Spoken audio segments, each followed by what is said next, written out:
नमस्कार मित्रांनो, स्वागतम. मुरांबा मालिकेच्या आजच्या भागामध्ये रेवा ही रमाला म्हणत असते की तुला सुद्धा अथर्व या घरामध्ये नकोय, त्यामुळे अथर्वला जर घराच्या बाहेर काढायचे असेल तर आपल्या दोघींना एकत्र यायला हवे. तर रमा धक्क्याने रेवाकडे बघत असते. त्यानंतर इकडे अथर्व, अभिषेक, अक्षय आणि आनंद यांना शेजारी शेजारी बसवतो, कारण तुम्ही भावंड आहात आणि एकमेकांच्या मांडीला मांडी लावून तुम्ही बसलेले पाहिजे. तेव्हा ते तिघे एकमेकांकडे बघत एकमेकांच्या जवळ बसतात आणि एकमेकांकडे बघत असतात. तर अथर्व लगेच म्हणतो की या सेलिब्रेशनसाठी मी आपल्या सर्वांसाठी एक एक पेक घेऊन येतो. तर अक्षय म्हणतो की ए अथर्व, आत्ता प्लीज नको, रात्री जर काही इमर्जन्सी आली तर धावपळ करावी लागेल, त्यामुळे आत्ता नकोच. तेव्हा अथर्व म्हणतो की मी असताना कसली इमर्जन्सी येते, मी आहे ना एकदम फाईन, त्यामुळे तुम्हाला रिलॅक्स करण्यासाठी मी एक एक पेक घेऊन येतो, लगेच येतो. म्हणून अथर्व हा पेक आणण्यासाठी जातो. तर ही रमाला म्हणत असते की बोल ना रमा, आपल्याला एकत्र यायला हवे. तर रमा म्हणते की हो, मला आता यावेळी ताक सुद्धा फुंकून प्यावे लागेल. तेव्हा रेवा म्हणते की म्हणजे तुला माझ्यावर विश्वास नाही. तर रमा नाही बोलते. रमा म्हणते की रेवा, आतापर्यंत तू खूप काही अशा गोष्टी केल्या की त्यामुळे मी तुझ्या बाजूने विचारच करू शकत नाही. आणि तुझे बरोबर सुद्धा आहे की अथर्वला घराच्या बाहेर काढण्याची मला सुद्धा खूप घाई आहे, पण अथर्व बरोबर मला तुला सुद्धा या घराच्या बाहेर काढायचे, त्यामुळे मी तुझ्याबरोबर हात नाही मिळू शकत. तर ते ऐकून रेवाच्या तर चेहऱ्यावर 12 वाजतात. त्यानंतर इकडे आनंद अक्षय आणि अभिला म्हणत असतो की अथर्व बाकी कसाही असला, परंतु एका गोष्टीमध्ये मात्र तो जे काही म्हटला की या परिस्थितीमध्ये आपण एकमेकांमधील मतभेद हेवे देवे विसरून एकत्र यायला हवे. तेव्हा अक्षय म्हणतो की माझा काही प्रॉब्लेम नाही, परंतु अभिने हे सर्व भांडण सुरू केले. फक्त आता अपसेट मी त्या शशिकांत मुकादममुळे झालो, आणि कसंही असला तरी तो आपला बाप आहे, त्या सगळ्याचा आपल्या आईला त्रास होतो, त्यामुळे मागचे सर्व विसरून मी त्यांच्याशी नीट वागायला तयार आहे. तेव्हा अभि म्हणतो की वागायलाच पाहिजे, कारण काकांनी गेल्या काही दिवसात माझ्यावर जो विश्वास टाकला तो घरातील कोणीही तुम्ही माझ्यावर ठेवलेला नाही, परंतु काकांनी मात्र ठेवला. त्यामुळे आता त्यांच्यासोबत जे काही घडले हे ऐकून सुद्धा मला खूप त्रास होतो, ते मी तुम्हाला नाही सांगू शकत. काकांबरोबर हे कोणी केले, आणि आनंददादा मी तुला खरे सांगतो की मला जर तो माणूस सापडला ना, त्याने हे सर्व केले तर मी काय करेल ते मला माहिती नाही. म्हणून अभि भयंकर चिडलेला असतो. तर आनंद म्हणतो की अभि प्लीज तू शांत हो.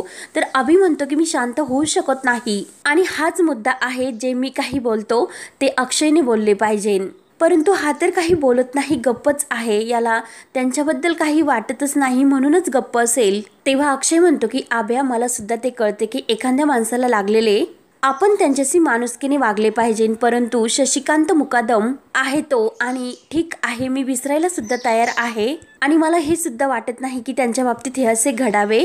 आणि आभ्या, तो आत्ता लेट आला, ते जेव्हा विवळत होते, ओरडत होते, त्यांना खूप त्रास होत होता, तेव्हा मला असे वाटत होते की त्यांना जाऊन सांगावे शांत व्हा तुम्ही, डॉक्टर तुम्हाला बरे करतील.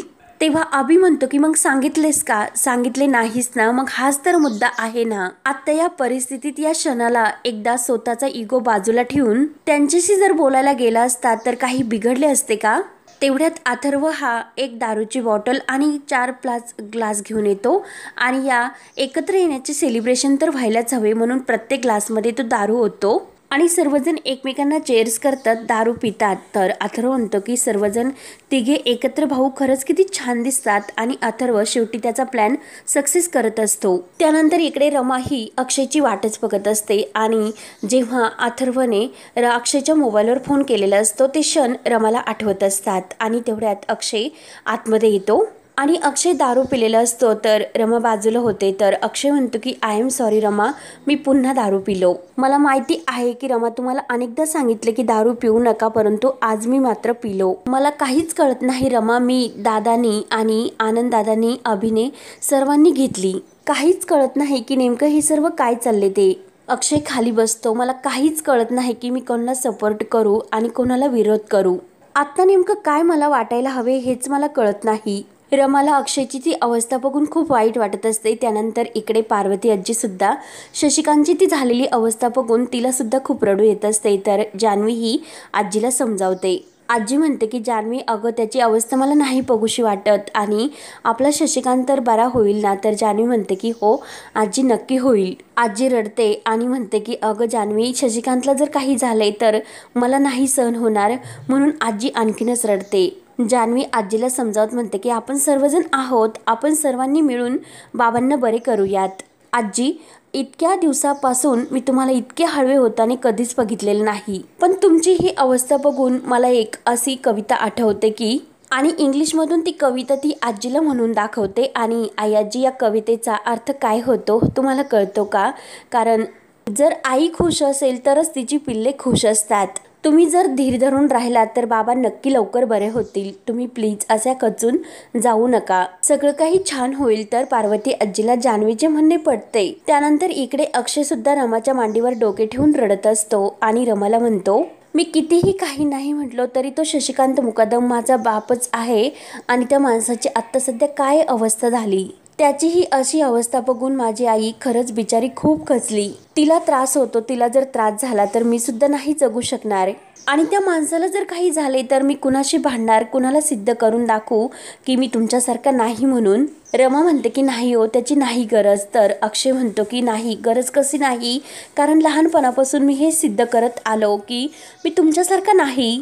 त्या माणसाची अशी अवस्था बघून आई पूर्णपणे खचून गेली. आणि आईची जर अशी अवस्था झाली तर मी खरंच वेडा होईल आणि मी सुद्धा त्या माणसासारखाच वागेल. तर रमा अक्षयला समजावते, तुम्ही वेगळे आहात, तुम्ही कायमच वेगळे असणार. आपल्या आजूबाजूच्या आपल्या माणसांचा आपल्यावर परिणाम होत असतो, पण ते आपल्यावर अवलंबून असते की आपण किती फरक पाडून घ्यायचा तो. तुम्हाला जर त्यांच्यासारखे व्हायचे असते तर तुम्ही केव्हाच झाला असतात, त्यांच्यासारखे वागला असतात, त्यांच्या वाईट सवयी काही घेतल्या असत्या, परंतु तसे झाले का? नाही ना.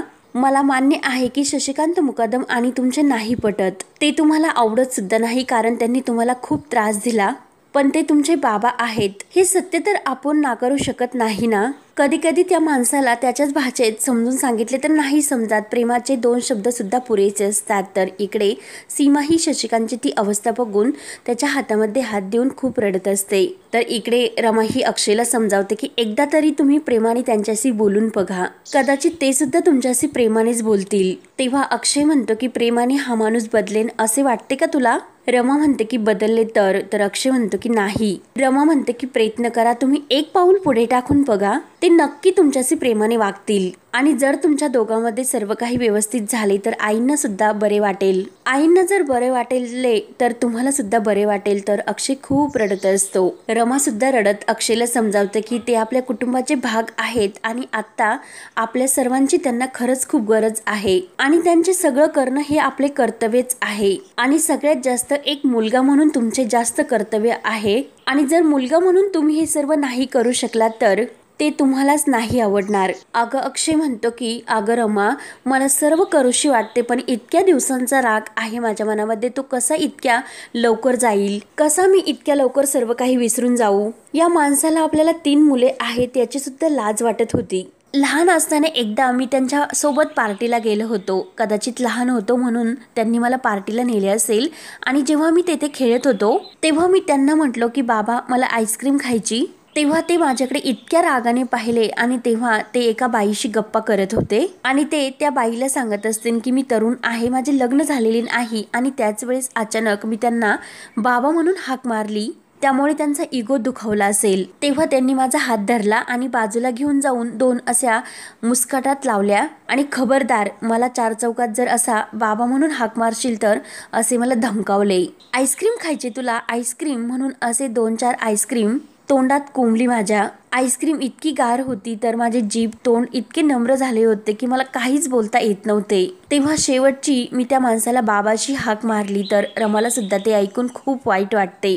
तर अक्षय म्हणतो की त्यानंतर तेव्हापासून तो माणूस माझ्यासाठी शशिकांत मुकादम झाला. मग रमा, तूच मला सांग की मी त्या माणसाशी कसे प्रेमाने वागू ग?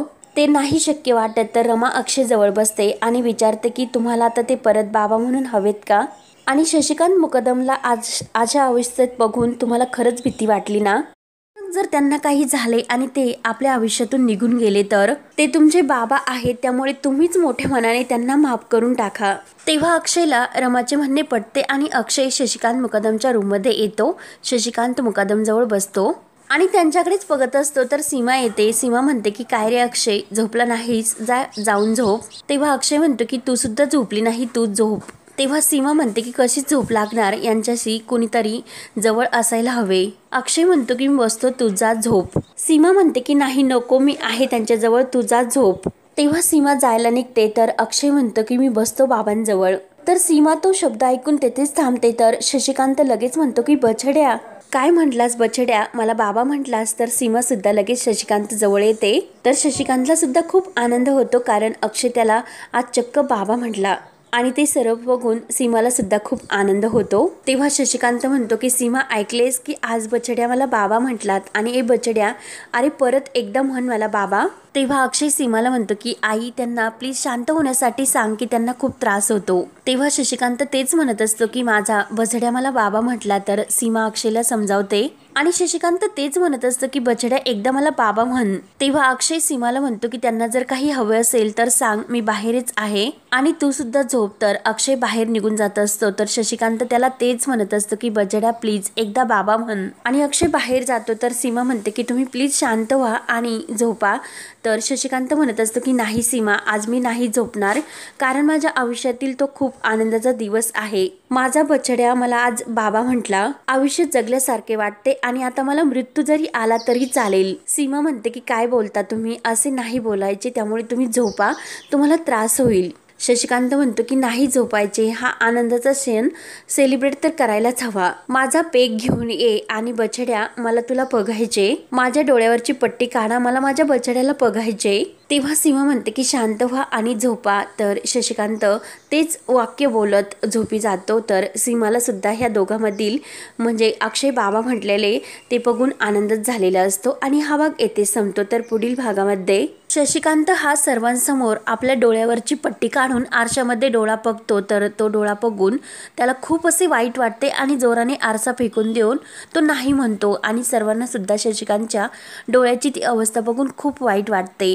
त्यानंतर रमा ही काही गोळ्या औषधं घेण्यासाठी अक्षय सोबत आलेली असते. तर अक्षय तिला म्हणत असतो तू घरी लवकर जा गोळ्या औषधं घेऊन. तर रमा म्हणते की हो, आणि रमा काही भाजीपाला विकत घेत असते आणि तिने तिचा फोन तेथे ठेवलेला असतो, परंतु तेथे फोन नसतो. तर ती त्या भाजीवाल्या काकांना विचारते की दादा, येथे मी फोन ठेवला होता, तुम्ही बघितलास का.